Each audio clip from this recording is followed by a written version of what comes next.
Jumbo, everyone. We are at Disney's Animal Kingdom, and frankly, long overdue for doing an update here at the park. I don't think we have been here since the holidays, and I apologize for that. Also, it's been a full week since another podcast, and for the last year, since this pandemic began, we have really tried to up the number of podcasts to even 3 a week. But because of some business that's come up, I've had to kind of put the podcast a little bit on the back burner, but I'm glad to be back here. Glad to be here at Disney's Animal Kingdom. Let's go check some things out. This is pretty new.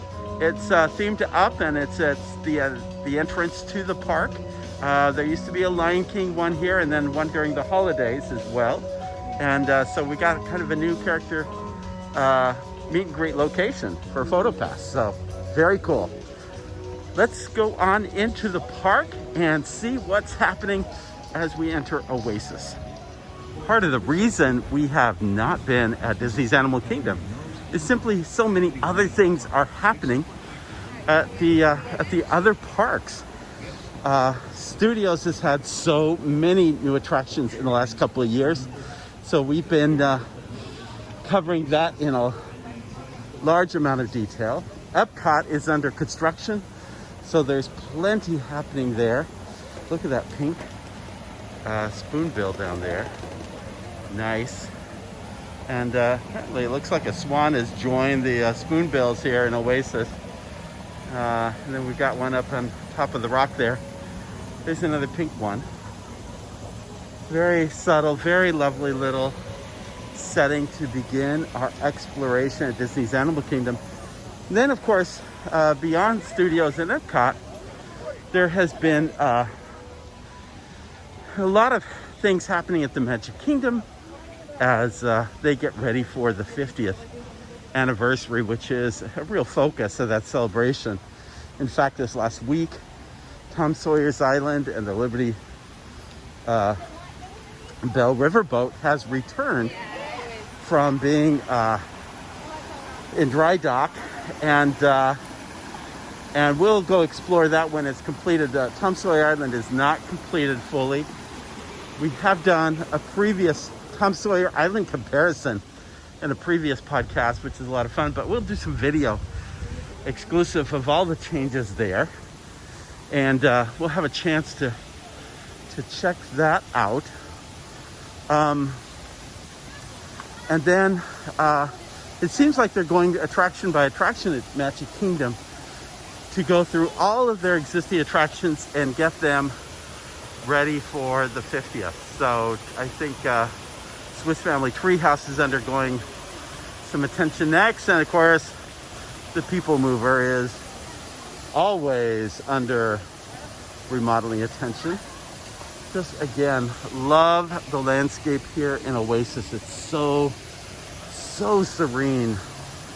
And then we're going to go over a little bridge, which, because of COVID, previously had been, I think it was COVID, had not really been open to guests, but has recently reopened. Maybe it was a structural issue, but this is my favorite little way to enter into Discovery Island, by going through this little bridge. We head past the falls, see the wildlife there, and then into the cave. And as we come through it, lo and behold, we arrive at the bridge to Discovery Island with the Tree of Life in the center and everything that's beaming around it. So lots of energy, enthusiasm. You could see and hear how things just really change as you go from one location to the next. And here, down below, are some Disney favorites. Launchpad McDuck and Donald Duck and Daisy. They're coming through a character cavalcade right through there. So perfect timing as we head into this section of the park. Let's head into Island Mercantile.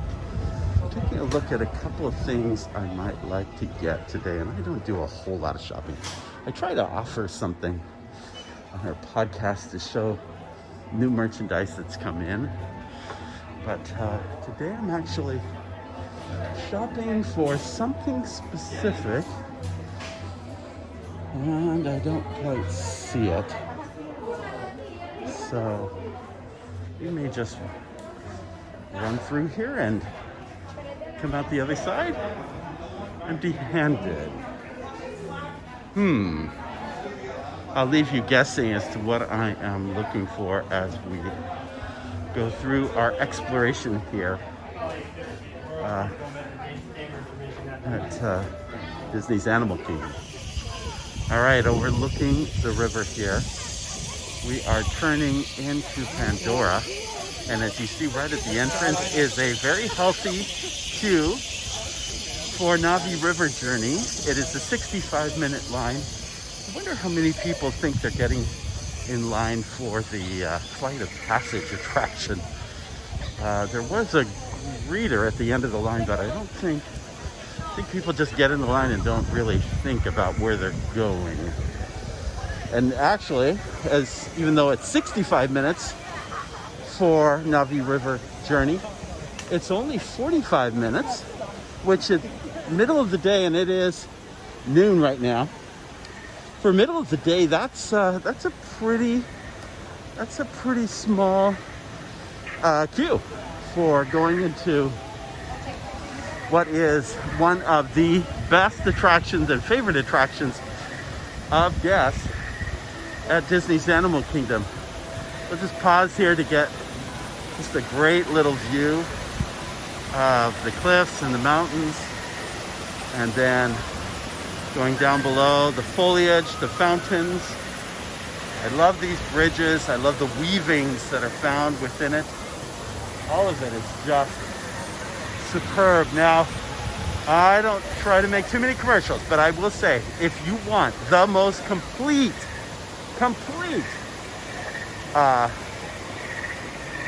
experience in understanding all of Pandora, the most complete guide to Pandora is on our new Wayfinder Society Patreon page. See those little guys down there? They have a whole story behind them, as well as the kind of crab-looking thing that's right there on the rocks. Their part, and there's another crab thing up above it. These are part of the fauna and flora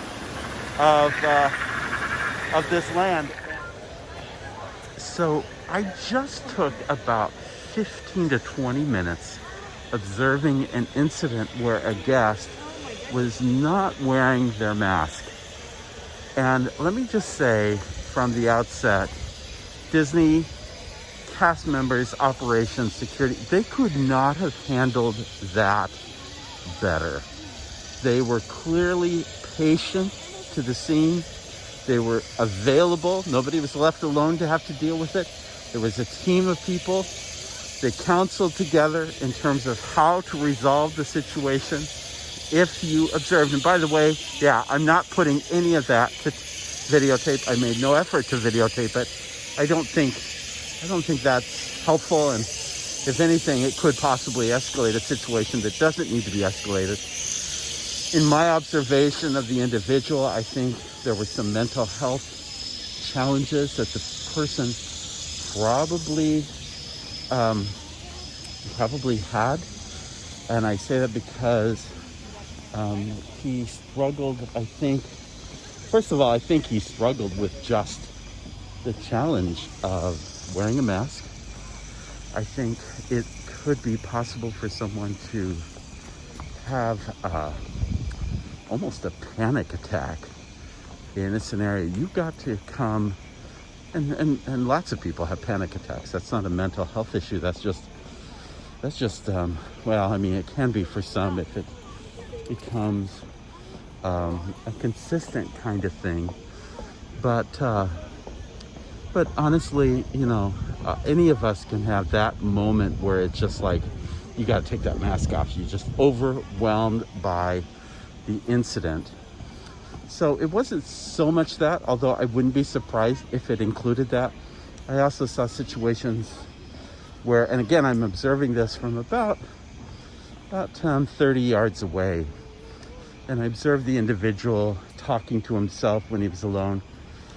They kept just gently and quietly inviting him to please wear his mask. And he put it back on, but then he was sitting down. He wasn't walking around, he was sitting down in Pandora, and after a few minutes, he kind of, moved the mask around and just really struggled with the issue. Again, they didn't escalate it. They didn't seem to make any threats. I think they just tried to work with the individual, and I cannot applaud enough the patience of the cast members in not escalating that situation. I think that was just really a remarkable example of how to handle a difficult situation while consistently being firm. The expectation being made of guests, of all guests in the park. This is not some random thing we're asking a few. This is an expectation made of everyone. Even my son, who is autistic, is not in a place, and he recognizes it. He's not in a place where he feels he can wear a mask. And so it's been a year nearly since he's been in the parks, and he loves the parks dearly. So I get the impact of that for some. But at any rate, I just wanted to say, I think it was remarkable how well Disney leadership, management, frontline cast members, security, everybody worked to making that a really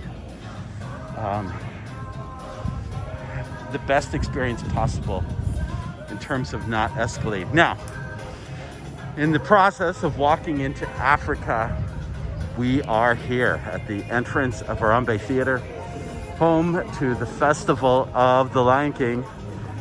Remember way back when that attraction was in Camp Mini Mickey, which is preceded Pandora. It was announced that this show would come back come summer in a modified form that would allow social distancing of the performers. That probably means some elements may be missing. My guess is that the monkey's on the chopping block for a time, but it was good news and bad news. And I say good news and bad news because I'm thrilled the show is coming back. It was bad news because I was hoping the show would come back sooner than summer. It's also bad news because if it's summer before this show's coming back, how long before Indiana Jones and Finding Nemo the musical and Beauty and the Beast and other shows actually return to the parks? It's kind of that's kind of the disappointing issue in the background of all of this. But we'll have to wait and see just what comes of it all. At any rate, it is what it is. We're against the river here in Africa. Remember, Harambe sits on the West African coast. It's fictional, but that's the setting that ties it to the river. So you see, welcome to Harambe, a port of East Africa. And as we turn, we see some good friends heading down the river. It is Timon and Rafiki, and they are beating their way down the river here. So we're in the perfect location to see them, and great timing since we just got through talking about Festival of the Lion King.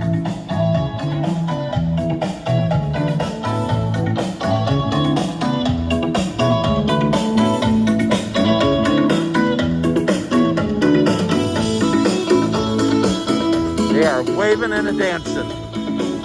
You ever thought about the fact that, we don't have Rafiki in the Festival of the Lion King show? I wonder what that would be like to add that character into the show. It wouldn't be a bad thing to add a couple of different elements. If you've never seen it, there's The show Festival of the Lion King at Disneyland Hong Kong is actually a very different beast and a very different stage setup.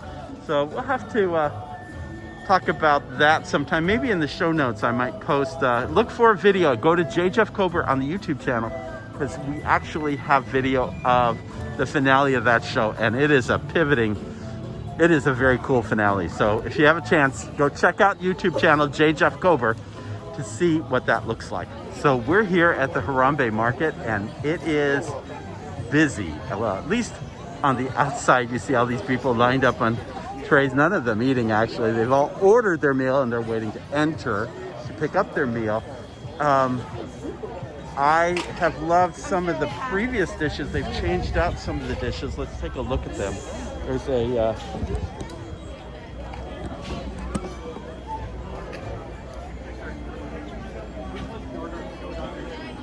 they have had some previous dishes I really like. They have changed that out. They're more like bowls now. Ribs and chicken bowl, a grilled chicken bowl, a ribs bowl, a hot link bowl, which I believe is a plant-based option. It is a plant-based option. And a Harambe salad and a Simba cupcake. Simba cupcake looks really good, but this is not quite appealing to me today, and I think I'm gonna go for a different option than the one. But it is great to see how involved, how open, and lots of people inside dining, a lot of people choosing to eat here. Of course, it's such a perfect location because at this time of day, guests are in these extended areas of the park, and so they're looking for a bite to eat, not at the front of the park. They're looking for a bite to eat here on the outskirts. So again, that's why it is such a successful venue. But oftentimes by 3 or 4 in the afternoon, they will close these extended venues because a lot of the traffic will have closed down by that point.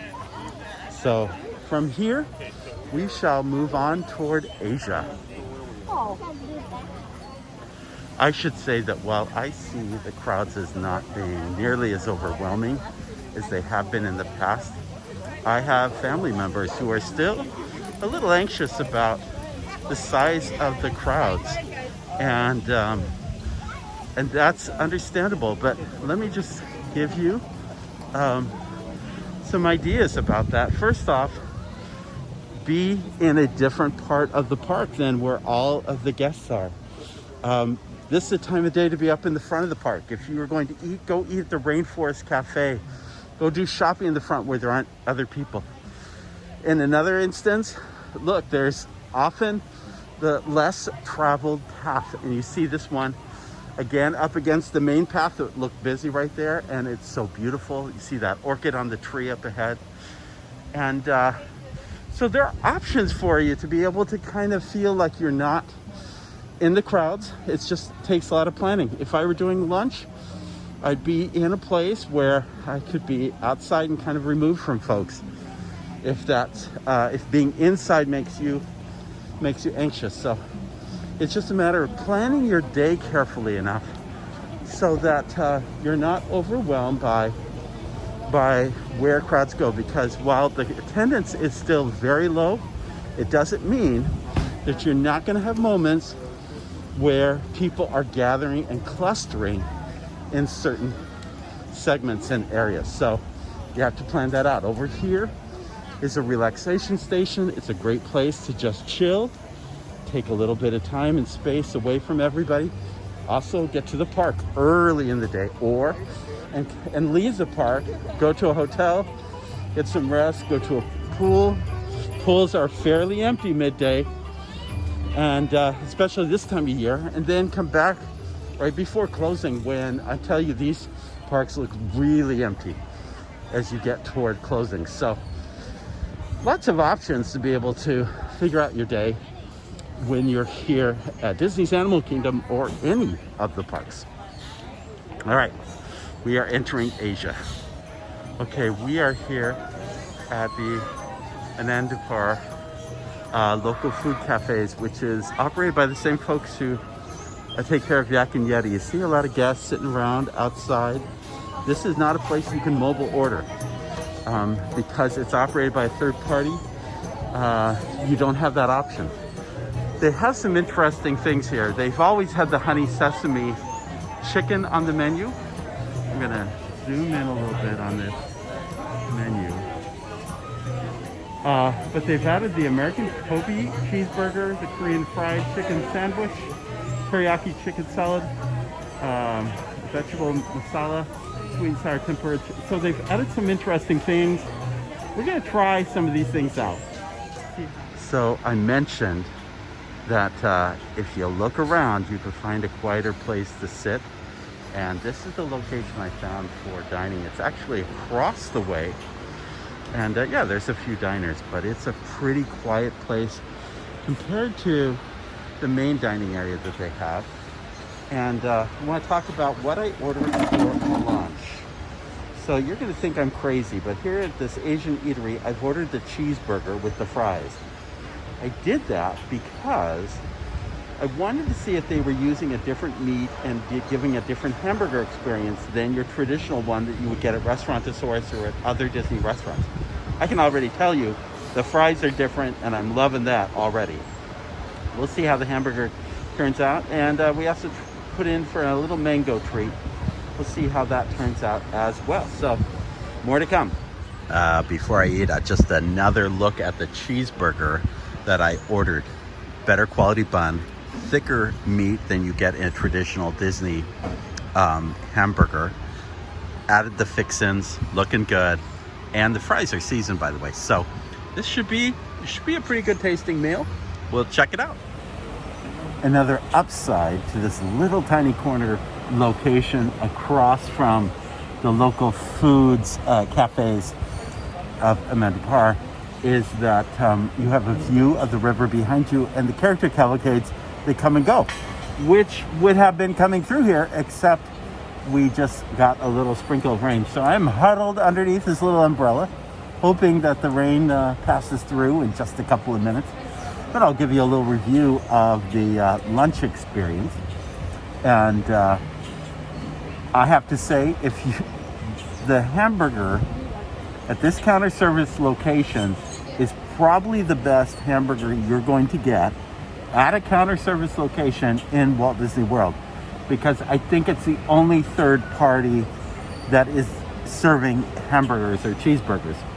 Mind you, there are a lot of other really good choices, but if you're wanting to get a cheeseburger in the parks, this might be the location. Now, typically, I end up usually over at Satuli Canteen or at the barbecue, Flame Tree Barbecue, because they have great menus and so worth it. But if you want something different and you want that better hamburger, but you don't want to sit down to some place like Primetime Cafe to get that cheeseburger, because I think the meat served here is actually the same that they serve at Rainforest Cafe. So you may not think that that's great quality hamburger, but let me tell you, it's a whole lot better than what Disney's serving at Restaurantosaurus or other locations. So this is the better choice. The seasoned fries were great, and there were plenty of them. In fact, I did not even finish them. I wanted to try the mango dessert, which after it was given to me on the tray, I was thinking, yeah, this doesn't look that impressive.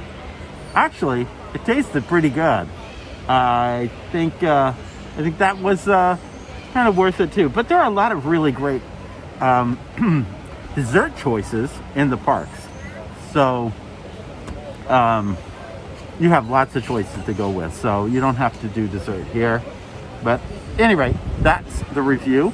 We'll try another dish sometime in the not too distant future here at this cafe's, because I'd really like to see how their Asian food is doing and how they compare to previous visits in the past. It's been long overdue because Pandora opened.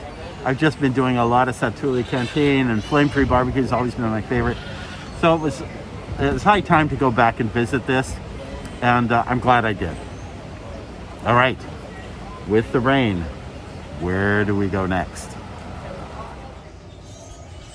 I'll just go on record. Rain is another thing that really closes down a park, or at least its main pathway. So get a rain jacket, get an umbrella, and just keep hitting the parks, and know that there are going to be a whole lot less people around you. Here's Expedition Everest background. I always love this little statue and how it aligns with the mountaintops. So very clever, and all of the little the theming here is just so amazing. And yet a lot of this holds a lot of the projection equipment and other tools that are used for what has been Rivers of Light. Boy, we could use, I just missed that show. I think it didn't have enough of a chance, and I hope that maybe it could be reinvented and brought back into the parks at some future date, because I think it didn't get a fair enough chance before the pandemic. If you listen to the soundtrack, it's just, that soundtrack is in many ways nearly on par with Illuminations. I think the last Illuminations soundtrack that came about in during the millennium. So my thought on that, but taste may different.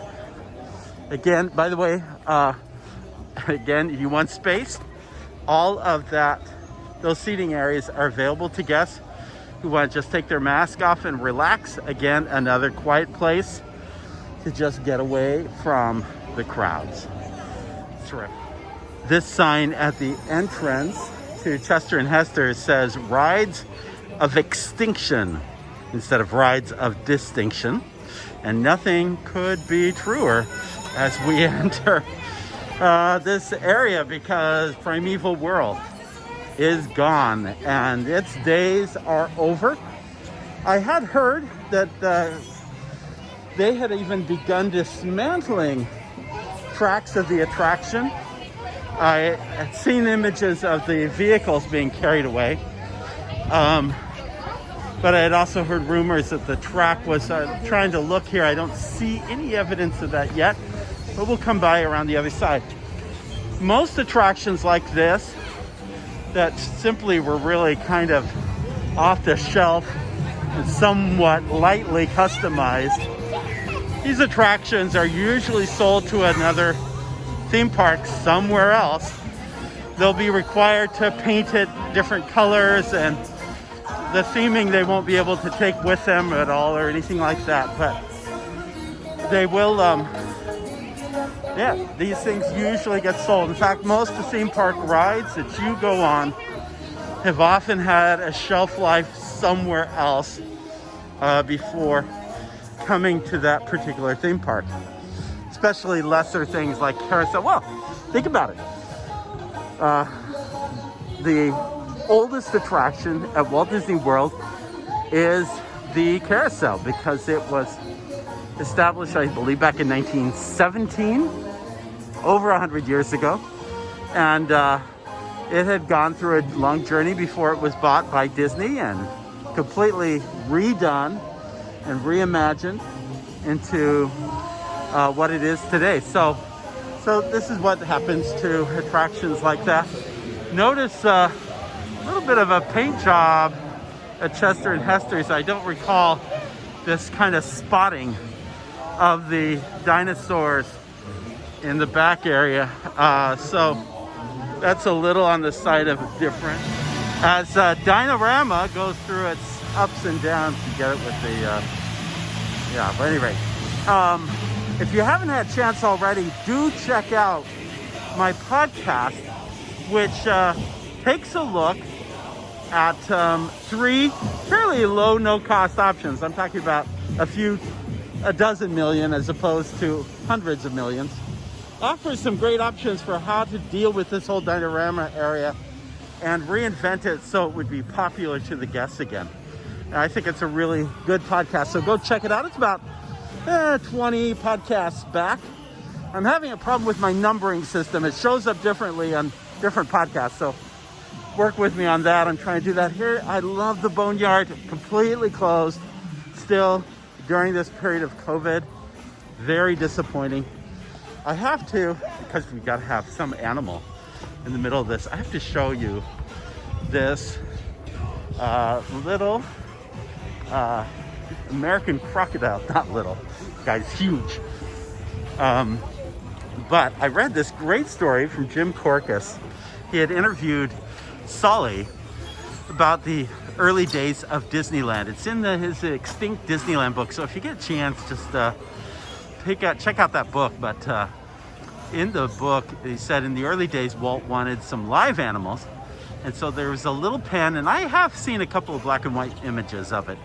It was a little pen filled with some baby alligators, and they kept jumping the pen and running in different locations, and they didn't last very long. But you can imagine from that really disaster of trying to do that, you know, so many years ago, we now have what is Disney's Animal Kingdom. It has truly gone, it has really evolved over the decades. And I think if Walt Disney were here, he would love this park and would love the things that it offers, both in terms of its involvement and incorporation of live animals.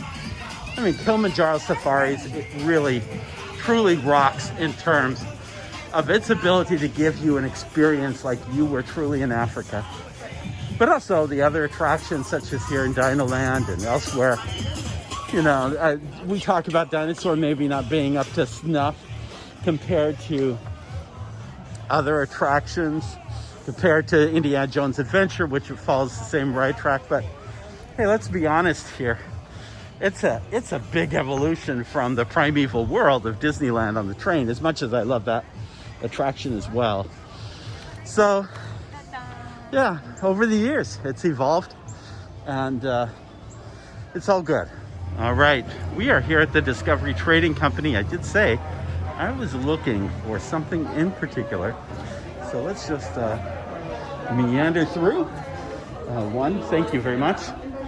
Going to meander through here and see if we can't find what I'm looking for. And you know what, it just may not be offered here. I'll just give it away right now. What I'm looking for is a new iPhone case, and I know when you're in Tomorrowland there are options, and it seems like at the front of the studios there are some options, but I can't remember where you find those options in Disney's Animal Kingdom. So we're just kind of meandering the space because it keeps us dry, and because it allows us to check out all the great merchandise. Let me check this out. Okay, I love the socks. This is pretty good, but it seems like the ones that were gifted to me 2 years ago were a thicker material. Still, this is pretty good. I'm tempted to maybe buy another pair. I love that pair of socks, and I don't like thinner woven socks. I like thick socks. If I'm gonna wear socks in Florida, I want a thicker weave. So, all right, we're passing through here, and you have iPhone cases? Yes, we do. Where are they at? They're going to be straight ahead, towards the left, half plugging in the middle of the room over there. Thank you.